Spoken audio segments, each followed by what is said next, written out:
নমস্কাৰ প্ৰিয় দৰ্শক, পুনৰ এবাৰ আপোনালোক সকলোকে আমাৰ এই চেনেলটোৰ নতুন এটা ভিডিঅ'ৰ মাজলৈ আন্তৰিক স্বাগতম জনাইছোঁ। প্ৰিয় দৰ্শক, নৱবৰ্ষ অহাৰ লগে লগে সকলোৰে মনলৈ এই বছৰটো কিদৰে পাৰ হ'ব তাৰ বিষয়ে সকলোৱে জানিবলৈ চেষ্টা কৰে। প্ৰিয় দৰ্শক, জ্যোতি গণনা অনুসৰি দেৱগুৰু বৃহস্পতি আৰু শুক্ৰদেৱৰ অসীম কৃপাদৃষ্টিৰ ফলত হাত ৰাশিৰ জাতক জাতিকাসকলৰ নৱবৰ্ষৰ প্ৰথম দিনটো তথা গৰু বিহুৰ দিনটোৰ পৰাই ভাগ্যৰ দুৱাৰ মুকলি হ'বলৈ গৈ আছে। এই সাত ৰাশিৰ জাতক জাতিকাসকলৰ কিদৰে ভাগ্যত পৰিৱৰ্তন দেখিবলৈ পাব, কিদৰে তেওঁলোকৰ আগন্তুক নৱবৰ্ষটো পাৰ হ'ব আৰু তেওঁলোকে কি প্ৰতিকাৰ কৰিব লাগিব নৱবৰ্ষৰ প্ৰথম দিনটোত, আমি তাৰ বিষয়ে সুন্দৰভাৱে এই ভিডিঅ'টোত শ্বেয়াৰ কৰিম। লগতে প্ৰিয় দৰ্শক, এইটো শ্বেয়াৰ কৰিম 12 ৰাশিৰ জাতক জাতিকাসকলৰ অসমীয়া নৱবৰ্ষটোত আয় ব্যয় আৰু স্থিতি কিমান হ'ব, অসমীয়া কেলেণ্ডাৰৰ অনুসৰি আমি এইটো আপোনালোকৰ লগত শ্বেয়াৰ কৰিম। গতিকে প্ৰিয় দৰ্শক, প্ৰতিজন দৰ্শকেই এই ভিডিঅ'টো সম্পূৰ্ণকৈ চাওক, তেতিয়া আপোনাৰ ৰাশিটো এই 7 ৰাশিৰ ভিতৰত নাথাকিলেও আপুনি আপোনাৰ বছৰটোত কিমান আয় হ'ব, কিমান ব্যয় হ'ব আৰু কিমান সঞ্চয় হ'ব আপুনি সুন্দৰভাৱে জানি ল'ব পাৰিব। গতিকে 12 ৰাশিৰ জাতক জাতিকাসকলেই ভিডিঅ'টো সম্পূৰ্ণকৈ চাই থাকিব। প্ৰিয় দৰ্শক, গৰু বিহু পালন কৰা হ'ব 14 এপ্ৰিলৰ দিনা, মঙলবাৰ পৰিছে। লগতে বহাগ মাহৰ প্ৰথম দিনটো আৰম্ভ হ'ব 15 এপ্ৰিল বুধবাৰৰ দিনটোৰ পৰা। প্ৰিয় দৰ্শক, বহাগ মানেই হৈছে ৰং আৰু আনন্দ। নতুন বছৰ অহাৰ লগে লগে সকলোৰে মনলৈ নতুন নতুন সপোন আহি পৰে, নতুন আশা আহি পৰে মনলৈ। এইটো কৰিম, সেইটো কৰিম। নতুন বছৰটোত এইদৰে সকলোৰে মনলৈ আশা আকাংক্ষা সপোন আহি পৰে। প্ৰিয় দৰ্শক, বহাগ মানেই যিহেতু ৰং আনন্দ, সেয়েহে বহাগ বিহুক ৰঙালী বিহু বুলি কোৱা হৈছে। প্ৰিয় দৰ্শক, প্ৰতিটো বছৰতে অসমীয়া ৰাইজে পালন কৰে 3টা বিহু। বহাগ বিহু অৰ্থাৎ ৰঙালী বিহু, আৰু কাতি বিহু তথা কঙালী বিহু, আৰু মাঘৰ বিহু অৰ্থাৎ ভোগালী বিহু। এই 3টা বিহু প্ৰতি বছৰে পালন কৰি আহিছে অতীজৰে পৰা। প্ৰিয় দৰ্শক, এই ভিডিঅ'টোত আমি যি 7 ৰাশিৰ বিষয়ে আপোনালোকৰ লগত ক'ব গৈ আছোঁ, এই 7 ৰাশিৰ জাতক জাতিকাসকলে দেৱগুৰু বৃহস্পতি আৰু শুক্ৰদেৱৰ অসীম কৃপাদৃষ্টি লাভ কৰি তেওঁলোকে সফলতা লাভ কৰিব পাৰিব, আৰ্থিক উন্নতি কৰিব পাৰিব। লগতে তেওঁলোকে যদি এটা প্ৰতিকাৰ কৰে গৰু বিহুৰ দিনা, তেতিয়াহ'লে তেওঁলোকৰ ভাগ্যৰ দুৱাৰ মুকলি হৈ তেওঁলোকে যিকোনো ক্ষেত্ৰতে উন্নতি বা সফলতা পাবলৈ সক্ষম হ'ব পাৰিব। প্ৰিয় দৰ্শক, প্ৰতিকাৰটো আপোনালোকক আমি ভিডিঅ'টোৰ শেষত জনাম। গতিকে আমি পোনপ্ৰথমেই জানি লওঁ আহক বিশেষ এই 7 ৰাশিৰ বিষয়ে। তাৰ পাছত আমি আপোনালোকৰ লগত শ্বেয়াৰ কৰিম 12 ৰাশিৰ জাতক জাতিকাসকলৰ আয় আৰু ব্যয় আৰু সঞ্চয়ৰ বিষয়ে। গতিকে ভিডিঅ'টোৰ মাজলৈ আগবঢ়াৰ পূৰ্বে আপুনি ভক্তি মনেৰে আপোনাৰ আৰাধ্য দেৱতাৰ নাম কমেণ্টত লিখিব। আপোনাৰ আৰাধ্য দেৱতা যিয়েই হওক, ভগৱান শ্ৰীকৃষ্ণই হওক, ভগৱান ভোলানাথেই হওক, ভগৱান হনুমানেই হওক, আপোনাৰ আৰাধ্য দেৱতা যিজনেই হয়, আপুনি ভক্তি মনেৰে কমেণ্টত লিখি ভক্তি সহকাৰে এটা লাইক কৰিব, যাতে অসমীয়া নতুন বছৰটো আপোনাৰ ভালে কুশলে পাৰ হয়, আপোনাৰ বাবে মংগলদায়ক হয়। সেইবাবেই আপুনি আপোনাৰ আৰাধ্য দেৱতাৰ নাম অৱশ্যেই লিখিব কমেণ্টত।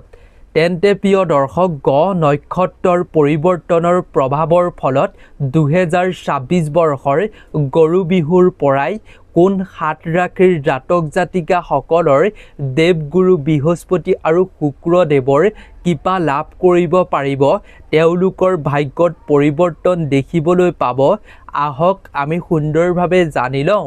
1 নম্বৰ ৰাশিটো হৈছে মেষ ৰাশি। 2026 বৰ্ষৰ অসমীয়া নৱবৰ্ষৰ প্ৰথম দিনটোৰ অৰ্থাৎ গৰু বিহুৰ পৰাই গোটেই বছৰটোৰ বাবে মেঘ ৰাশিৰ জাতক জাতিকাসকলৰ জীৱনলৈ সৌভাগ্য আহিব, সৌভাগ্য উদয় হ'ব বুলি জ্যোতি গণনা অনুসৰি কোৱা হৈছে। কেৱল ইমানেই নহয়, মেঘ ৰাশিৰ জাতক জাতিকাসকলে এই বছৰটোত নিজৰ ভাগ্যই তেওঁলোকক সমৰ্থন দিব, অৰ্থাৎ সহায় কৰিবলৈ গৈ আছে। আৰু নিজৰ ভাগ্যই যেতিয়া তেওঁলোকক সহায় কৰিব, তেতিয়া তেওঁলোকে যিকোনো দীৰ্ঘদিন ধৰি থকা কাম আবদ্ধ হৈ থাকিলেও বা অসম্পূৰ্ণ কামো তেওঁলোকে সম্পূৰ্ণ কৰিব পাৰিব। এজন ব্যক্তিৰ ভাগ্যই যেতিয়া ব্যক্তিজনক সহায় কৰিব, তেতিয়া সেই ব্যক্তিজনে যিকোনো কৰ্মতে উপনীত হ'ব পাৰিব, অৰ্থাৎ সফলতা পায় বুলি কোৱা হৈছে।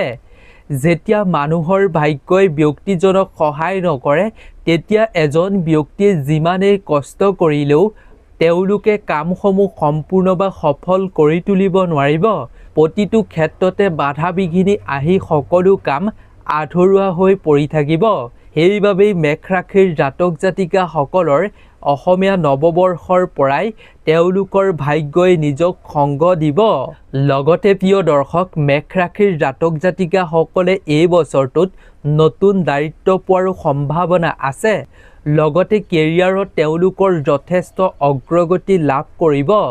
কেৱল ইমানেই নহয়, এই বছৰটোত মেঘ ৰাশিৰ জাতক জাতিকাসকলে মাটি বাৰীৰ সম্পত্তিৰ সপোন দেখি থকাসকলৰ সেই সপোন পূৰণ হোৱাৰ প্ৰবল সম্ভাৱনা আছে বুলি জ্যোতি গণনা অনুসৰি কোৱা হৈছে। লগতে অসমীয়া নৱবৰ্ষৰ প্ৰথম দিনটো তথা গৰু বিহুৰ দিনটোৰ পৰাই গোটেই বছৰটোত মেঘ ৰাশিৰ জাতক জাতিকাসকলৰ মনত আত্মবিশ্বাস বৃদ্ধি পাবলৈ গৈ আছে আৰু তেওঁলোকে সিদ্ধান্ত লোৱাৰ ক্ষেত্ৰতো তেওঁলোকৰ ক্ষমতা অধিক শক্তিশালী হ'বলৈ গৈ আছে। আৰু মেঘ ৰাশিৰ জাতক জাতিকাসকলৰ এই বছৰটোত আয় হ'ব 5 আৰু ব্যয় হ'ব তেওঁলোকৰ 1 আৰু তেওঁলোকৰ স্থিতি অৰ্থাৎ সঞ্চয় হ'ব 4। এওঁলোকৰ বাবে এই বছৰটোত ধন টকাৰ ক্ষেত্ৰত অতি শুভ হ'বলৈ গৈ আছে, কাৰণ এওঁলোকৰ আয়ৰ তুলনাত ব্যয় অতি কমকৈ হ'ব এই বছৰটোত। ফলত এওঁলোকে আৰ্থিক উন্নতি কৰিব পাৰিব। লগতে এওঁলোকৰ কৰ্মত অতি শুভ হ'ব এই বছৰটোত। পদোন্নতি, উচ্চ বা নতুন চাকৰি পোৱাৰ সুযোগ আছে এই বছৰটোত মেঘ ৰাশিৰ জাতক জাতিকাসকলৰ। এই বছৰটোত মেঘ ৰাশিৰ জাতক জাতিকাসকলৰ ধন সম্পত্তি বৃদ্ধি পাব। কেৱল ইমানেই নহয়, ব্যৱসায়ীসকলৰ ব্যৱসায়ত লাভ হ'ব। প্ৰেম বিবাহ শুভ হ'ব এই বছৰটোত। পাৰিবাৰিক জীৱনত এই বছৰটোত সুখ বাঢ়িব। কেৱল ইমানেই নহয়, শিক্ষাৰ ক্ষেত্ৰতো অতি শুভ। শিক্ষাত সফলতা পাব এই বছৰটোত। স্বাস্থ্যও ভালে থাকিব এই বছৰটোত। 2026 বৰ্ষৰ অসমীয়া নৱবৰ্ষটো এওঁলোকৰ বাবে গৰু বিহুৰ দিনটোৰ পৰাই সৰ্বাধিক শুভ হ'ব। লগতে এওঁলোকৰ নতুন সুযোগ আহিব, যাৰ ফলত আৰ্থিক উন্নতি, ব্যক্তিগত বৃদ্ধি আৰু এওঁলোকৰ সফলতাৰ বছৰ বুলি কোৱা হৈছে জ্যোতি গণনা অনুসৰি। গৰু বিহু দিনটোৰ পৰাই এওঁলোকে পৰিৱৰ্তন লাহে লাহে নিজৰ ভাগ্যত দেখিবলৈ আৰম্ভ কৰিব। প্ৰিয় দৰ্শক, এইখিনিতে আপোনালোকক জনাওঁ যে মেঘ ৰাশিৰ জাতক জাতিকাসকল আৰু বৃষ ৰাশিৰ জাতক জাতিকাসকল এই বছৰটোত অধিক সতৰ্ক বা সাৱধান হোৱাটো খুবেই ভাল, কাৰণ এই বছৰটোত এওঁলোকৰ জীৱনলৈ বহু প্ৰত্যাহ্বান অহাৰ সম্ভাৱনা আছে। প্ৰত্যাহ্বান বেছিকৈ আহিব, সেইবাবেই সাৱধানতা অৱলম্বন কৰাটো খুবেই ভাল এই দুই ৰাশিৰ বাবে। প্ৰিয় দৰ্শক, 2 নম্বৰ ৰাশিটো হৈছে কৰ্কট ৰাশি। কৰ্কট ৰাশিৰ জাতক জাতিকাসকলেও গৰু বিহুৰ দিনটোৰ পৰাই এওঁলোকৰ কৰ্মত উচ্চ সুযোগ আৰু পদোন্নতি হ'ব। পদোন্নতি হোৱাৰ সম্ভাৱনা। কিন্তু প্ৰিয় দৰ্শক, বন্ধু বান্ধৱীৰ লগত এওঁলোকে এই ৰাশিৰ জাতক জাতিকাসকল সাৱধানে থকাটো খুবেই ভাল, কাৰণ এই বছৰটোত বন্ধু বান্ধৱীয়ে এওঁলোকক প্ৰতাৰণা কৰাৰ সম্ভাৱনা আছে। সেইবাবেই বন্ধুৰ লগত থকাৰ সময়ত আপুনি নিজেই সাৱধানতা অৱলম্বন কৰাটো ভাল। প্ৰিয় দৰ্শক, ধন ব্যৱসায় মধ্যমীয়া হ'ব এই বছৰটোত কৰ্কট ৰাশিৰ জাতক জাতিকাসকলৰ বাবে। প্ৰেম বিবাহ শুভ হ'ব কৰ্কট ৰাশিৰ জাতক জাতিকাসকলৰ। শিক্ষাত সফলতা আছে এই ৰাশিৰ জাতক জাতিকাসকলৰ। স্বাস্থ্য ভালে থাকিব এই ৰাশিৰ। লগতে প্ৰিয় দৰ্শক, কৰ্কট ৰাশিৰ জাতক জাতিকাসকলৰ ওপৰত ৰাহুৰ প্ৰভাৱ পৰাৰ সম্ভাৱনা আছে। ফলত আপুনি সাৱধান অৱলম্বন কৰাটো জৰুৰী। ধৈৰ্য আৰু কঠোৰ পৰিশ্ৰমৰ ফলত আপুনি স্থায়ী সফলতা লাভ কৰাৰো এই বছৰটোত সম্ভাৱনা আছে। কেৱল ইমানেই নহয়, কেৰিয়াৰ আৰু আৰ্থিক উন্নতিৰ দিশতো নতুন দায়িত্ব পোৱাৰ সম্ভাৱনা আছে। ফলত আপুনি লাভৱান হোৱাৰ প্ৰবল সম্ভাৱনা আছে। প্ৰিয় দৰ্শক, কৰ্কট ৰাশিৰ অসমীয়া নৱবৰ্ষটোত আয় হ'ব 2 আৰু ব্যয় হ'ব 1 আৰু স্থিতি অৰ্থাৎ সঞ্চয় হ'ব 1। গতিকে প্ৰিয় দৰ্শক, ধন টকা পইচাৰ ক্ষেত্ৰত কৰ্কট ৰাশিৰ জাতক জাতিকাসকলে অলপ সাৱধান অৱলম্বন কৰাটো এই বছৰত জৰুৰী। নহ'লে আৰ্থিক সমস্যাৰ সন্মুখীন হ'বলগীয়া হ'ব পাৰে। 3 নম্বৰ ৰাশিটো হৈছে সিংহ ৰাশি। সিংহ ৰাশিৰ জাতক জাতিকাসকলৰ বাবেও 2026 বৰ্ষৰ চ'ত মাহৰ সংক্ৰান্তি তথা গৰু বিহুৰ দিনটোৰ পৰা এওঁলোকৰ বাবে অতি শুভ হ'বলৈ গৈ আছে। সূৰ্যৰ সুপ্ৰভাৱৰ বাবে সিংহ ৰাশিৰ জাতক জাতিকাসকলে আৰ্থিক উন্নতি কৰিব পাৰিব। লগতে এই ৰাশিৰ ওপৰত দেৱগুৰু বৃহস্পতি আৰু শুক্ৰদেৱৰ কৃপা দৃষ্টি পৰিব গ্ৰহ নক্ষত্ৰৰ পৰিৱৰ্তনৰ ফলত এওঁলোকৰ পুৰণি বিনিয়োগ কৰাৰ ফলত হঠাতে তেওঁলোকে আৰ্থিক লাভান্বিত হোৱাৰ সম্ভাৱনা আছে। আৰু কাৰোবাৰ পৰা যদি ধন টকা পইচা পাবলগীয়া আছে তেন্তে সেই ধনো তেওঁলোকে ঘূৰাই পোৱাৰ এই বছৰটোত প্ৰবল সম্ভাৱনা আছে। নতুন প্ৰকল্পৰ কাম পোৱাৰ প্ৰবল সম্ভাৱনা আছে এই বছৰটোত এই ৰাশিৰ বাবে। লগতে পৰিয়ালত সুখ আৰু শান্তি বিৰাজ কৰিব। সম্পৰ্কবোৰ অধিক সুখময় হ'ব এই বছৰটোত। প্ৰিয় দৰ্শক, সিংহ ৰাশিৰ জাতক জাতিকাসকলৰ আয় হ'ব এই বছৰটোত 11 আৰু ব্যয় হ'ব এওঁলোকৰ 0 আৰু এওঁলোকৰ স্থিতি হ'ব 11। গতিকে সিংহ ৰাশিৰ বাবে এই বছৰটো আৰ্থিক উন্নতিৰ বাবে অতি শুভ বছৰ। এওঁলোকৰ আয় যিমান হ'ব সঞ্চয়ো সিমানেই হ'ব। গতিকে প্ৰিয় দৰ্শক, এওঁলোকৰ বাবে টকা পইচাৰ ক্ষেত্ৰত এই বছৰটো অতি শুভ হ'ব। গতিকে আপুনি এই বছৰটোত কষ্ট কৰক। আপোনাৰ কষ্টৰ ফল আপুনি অৱশ্যেই লাভ কৰিবলৈ সক্ষম হ'ব এই বছৰটোত। লগতে প্ৰিয় দৰ্শক, সিংহ ৰাশিৰ জাতক জাতিকাসকলৰ কৰ্মত শুভ হ'ব এই বছৰটো।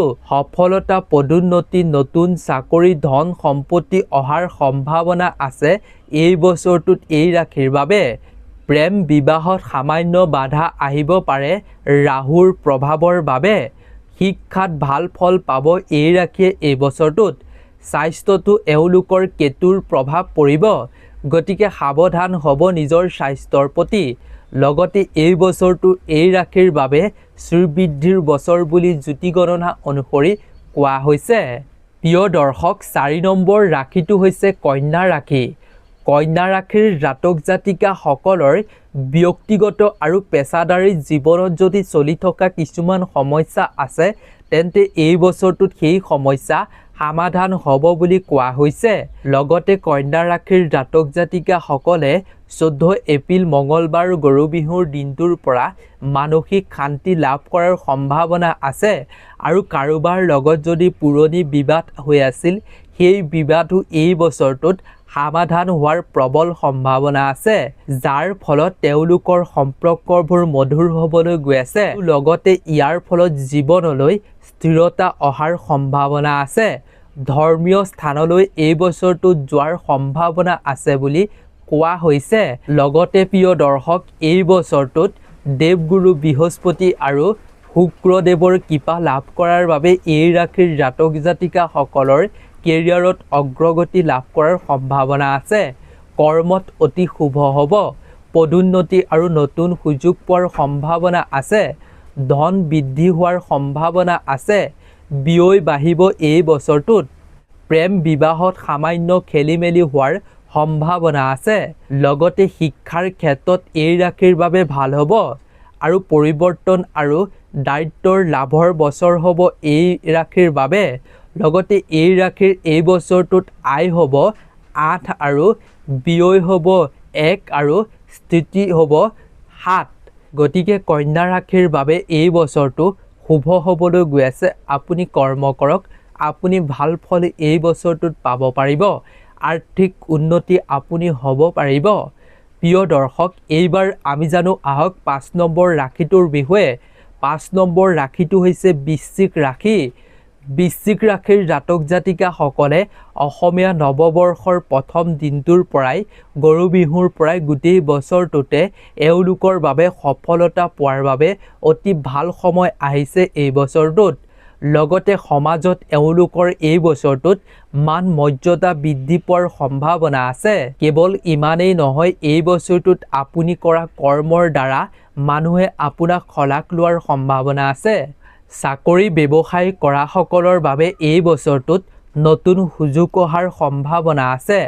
আপোনাৰ নেতৃত্ব দক্ষতাই আপোনাক আগবাঢ়ি যোৱাত এই বছৰটোত সহায় কৰিব। প্ৰিয় দৰ্শক, বৃশ্চিক ৰাশিৰ জাতক জাতিকাসকলৰ অসমীয়া নৱবৰ্ষটোত আয় হ'ব 5 আৰু ব্যয় হ'ব 1 আৰু স্থিতি হ'ব 4। লগতে প্ৰিয় দৰ্শক, বৃশ্চিক ৰাশিৰ জাতক জাতিকাসকলৰ কৰ্মত পৰিৱৰ্তন আৰু সুযোগ থাকিব। কেৱল ইমানেই নহয়, ধন সম্পত্তি বৃদ্ধি হোৱাৰ সম্ভাৱনা আছে এই বছৰটোত। লগতে প্ৰেম বিবাহ উন্নত হ'ব এই বছৰটোত। শিক্ষা আৰু স্বাস্থ্য মধ্যমীয়াৰ পৰা অৰ্থাৎ বেয়াৰ পৰা ভাললৈ যাব এই বছৰটোত। বৃশ্চিক ৰাশিৰ বাবে এই বছৰটো আত্মবিকাশ আৰু সুযোগৰ বছৰ। গতিকে আপুনি সুযোগ নেহেৰুৱাই আপুনি কৰ্ম কৰক। এই বছৰটো আপোনাৰ বাবে অতি ভাল হ'বলৈ গৈ আছে। প্ৰিয় দৰ্শক, 6 নম্বৰ ৰাশিটো হৈছে তুলা ৰাশি। তুলা ৰাশিৰ জাতক জাতিকাসকলৰ নতুন বছৰটোত কৰ্মত শুভ হ'ব। কৰ্মত এওঁলোকৰ সফলতা আহিব। পদোন্নতি হোৱাৰ প্ৰবল সম্ভাৱনা আছে। প্ৰিয় দৰ্শক, তুলা ৰাশিৰ জাতক জাতিকাসকলৰ যদিও ধন উপাৰ্জন কৰাৰ ক্ষেত্ৰত সমস্যা আহিব, কিন্তু এওঁলোকৰ ব্যৱসায় ক্ষেত্ৰত অধিক লাভৱান হোৱাৰ সম্ভাৱনা আছে। লগতে প্ৰিয় দৰ্শক, তুলা ৰাশিৰ জাতক জাতিকাসকলৰ প্ৰেম বিবাহৰ ক্ষেত্ৰত অতি শুভ হ'ব এই বছৰটোত। শিক্ষাত সফলতা আহিব। স্বাস্থ্য তেওঁলোকৰ পূৰ্বতকৈ উন্নত হ'ব। ভাৰসাম্য আৰু নতুন দিগন্তৰ বছৰ হ'ব তুলা ৰাশিৰ বাবে। লগতে কেৰিয়াৰ আৰু আধ্যাত্মিক দিশত অগ্ৰগতি লাভ কৰাৰ সম্ভাৱনা আছে। ঘৰ সম্পত্তি নতুন বাহন ক্ৰয় কৰাৰ এই বছৰটোত সম্ভাৱনা আছে। তুলা ৰাশিৰ জাতক জাতিকাসকলৰ আয় হ'ব 2 আৰু ব্যয় হ'ব 2 আৰু স্থিতি হ'ব 0। এওঁলোকে টকা পইচা সঞ্চয় কৰাৰ ক্ষেত্ৰত অতি সাৱধান অৱলম্বন কৰাটো জৰুৰী। আয়ৰ তুলনাত এওঁলোকে ব্যয় যিমান পাৰে কমকৈ খৰচ কৰিবলৈ চেষ্টা কৰিব, নহ'লে এই বছৰটোত আৰ্থিক সমস্যাৰ সন্মুখীন হোৱাৰ সম্ভাৱনা আছে। গতিকে ইয়াৰ প্ৰতি তুলা ৰাশিৰ জাতক জাতিকাসকলে সাৱধানতা অৱলম্বন কৰাটো জৰুৰী। 7 নম্বৰ ৰাশিটো হৈছে মিথুন ৰাশি। মিথুন ৰাশিৰ জাতক জাতিকাসকলৰ নৱবৰ্ষৰ প্ৰথম দিনটো অৰ্থাৎ গৰু বিহুৰ দিনটোৰ পৰা যি তেওঁলোকে নিজে কষ্ট কৰে, পৰিশ্ৰম কৰে, সেই কঠোৰ পৰিশ্ৰমৰ তেওঁলোকে অতি ভাল ফল পোৱাৰ সম্ভাৱনা আছে। লগতে মিথুন ৰাশিৰ জাতক জাতিকাসকলে এই বছৰটোত এনে ব্যক্তিক লাভ কৰাৰ সম্ভাৱনা আছে যিয়ে তেওঁলোকৰ ভৱিষ্যতৰ জীৱনৰ বাবে অতি উপকাৰ কৰি তুলিব। কেৱল ইমানেই নহয়, এই বছৰটোত আপোনাৰ ব্যক্তিগত আৰু পেছাদাৰী জীৱনত সফলতা লাভ কৰাৰো প্ৰবল সম্ভাৱনা আছে। লগতে প্ৰিয় দৰ্শক, দেৱগুৰু বৃহস্পতি আৰু শুক্ৰদেৱৰ যি গ্ৰহৰ পৰিৱৰ্তনৰ ফলত প্ৰভাৱ পৰিছে, সেই প্ৰভাৱৰ ফলত যিকোনো পুৰণি বিনিয়োগ কৰাৰ ফলত সেই পুৰণি বিনিয়োগে আপোনাক হঠাতে লাভান্বিত কৰি তোলাৰ প্ৰবল সম্ভাৱনা আছে বুলি জ্যোতি গণনা অনুসৰি কোৱা হৈছে। লগতে প্ৰিয় দৰ্শক, এই বছৰটোত আপুনি দীৰ্ঘদিন ধৰি থকা কামসমূহ সম্পূৰ্ণ কৰি তোলাৰ সম্ভাৱনা আছে। এই বছৰটোত আপোনাৰ মনৰ আশা আকাংক্ষা পূৰ্ণ হোৱাৰো সম্ভাৱনা আছে। প্ৰিয় দৰ্শক, এই বছৰটোত মিথুন ৰাশিৰ জাতক জাতিকাসকলৰ কৰ্মত অতি শুভ হ'ব। পদোন্নতি আৰু ৰাজনৈতিক উন্নত হ'ব। লগতে ধন সঞ্চয় বৃদ্ধি হ'ব। প্ৰেম বিবাহ শুভ হ'ব আৰু মাংগলিক প্ৰতিকাৰ এই ৰাশিৰ জাতক জাতিকাসকলে যিমান পাৰে এই বছৰটোত কৰিবলৈ চেষ্টা কৰিব।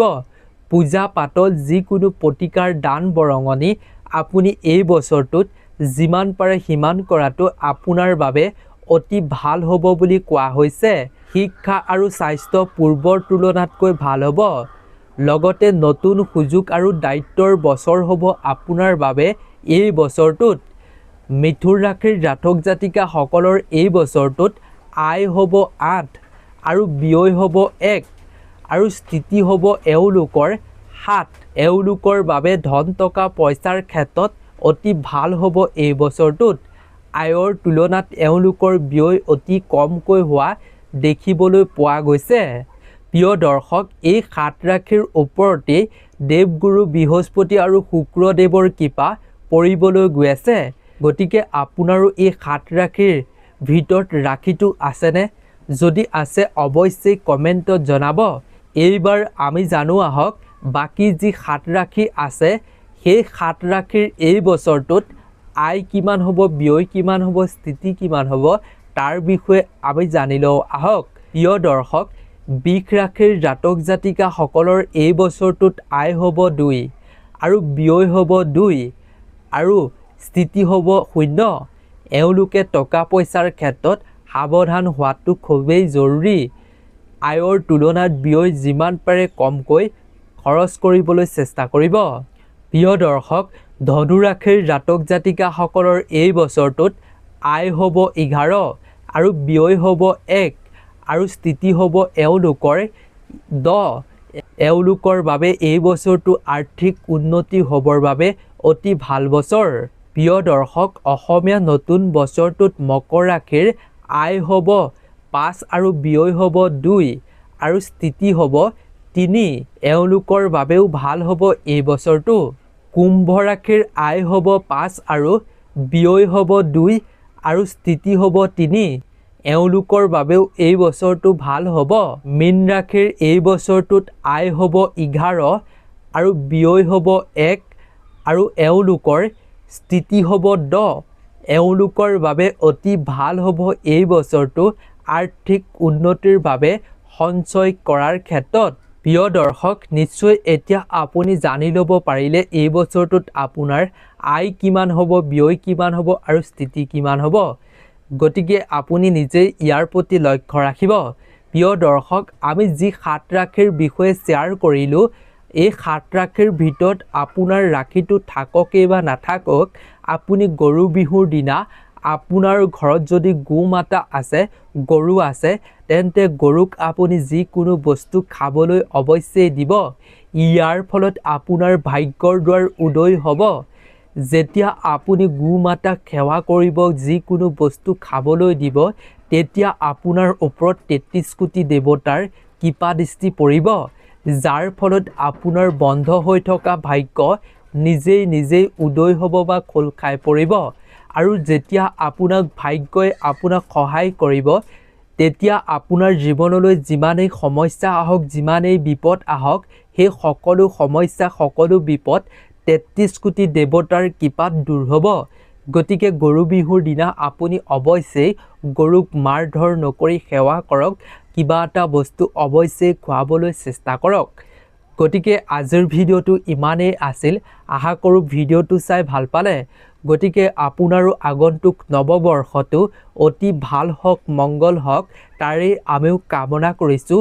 আপোনালোক সকলো ভালে থাকক, সুস্থ থাকক, তাৰেই আমিও কামনা কৰিছোঁ। নতুন এটা ভিডিঅ'ৰ লগত পুনৰ এবাৰ লগ পাম। যদি ভিডিঅ'টো চাই ভাল পালে তেন্তে আৰু 10জন বন্ধুবৰ্গৰ লগতো শ্বেয়াৰ কৰি দিব। ধন্যবাদ।